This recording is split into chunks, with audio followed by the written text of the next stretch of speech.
शियों की किताबें मैंने पढ़ी, उनके उलमा भी मैं जानता हूँ, मैं ने इन लोगों को पढ़ा है, ईमानदारी से पढ़ा, और इनके असल दफ्तर मैंने कंगाले कि शिया कहाँ से चले और इनका रंग क्या।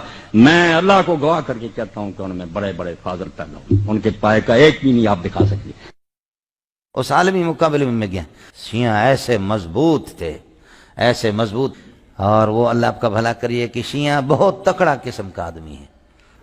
ये जो सरकारी हमारी बहस चलती है उसमें शिया ने बड़ा अच्छा एतराज़ किया, समझ रही में कि नहीं, और फाजिल आदमी है और बहुत यानी काबिल, ईरान से फ़नून के पढ़े हुए होते हैं, वो बड़े फाजिल लोग होते हैं, ये लोग पढ़ते हैं, समझे।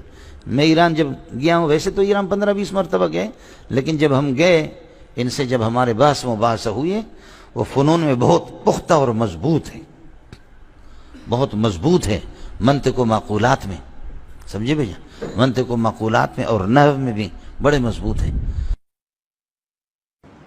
कि हमें हज़रत अली नहीं कहना चाहिए, हमें मौला अली कहना चाहिए, कि मेरे नबी उनको हमारा मौला बना के गए। हम समझते हैं सिर्फ ये शिया कहते हैं मौला अली, वो सही कहते हैं, मन कुन्तु मौलाहु फअलियुन मौलाहु। पूरे आलम इस्लाम में सिर्फ शिया ईरान ऐसा निकला है कि जिसने बादशाहत का खात्मा किया, बाकी सऊदी अरब में बादशाहत बैठी हुई है, डटकर बैठी हुई है,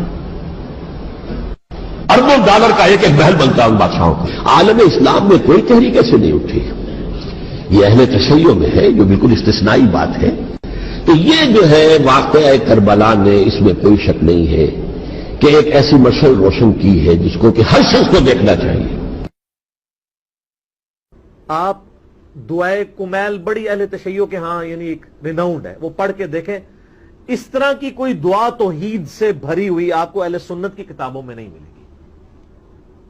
नहजुल बलागा में मौला अली रज़ियल्लाहु तआला अन्हु अलैहिस्सलाम के खुतबात कुरान के हवाले से और तौहीद के हवाले से पढ़ के देखें, कमाल के खुतबात हैं, उनमें तो शिर्क करीब फटक ही नहीं सकता। फिर उसूलुल काफी जो हदीस की बुनियादी किताब है अहले तशय्यो के यहाँ, जिस तरह हमारे यहाँ सही बुखारी और सही मुस्लिम है, उसमें अगर आप शुरू में चैप्टर पढ़ें किताबुल कुफ्र वल ईमान, सर इतनी गाढ़ी तौहीद है और इतनी नंगी तलवार है उसमें तौहीद की।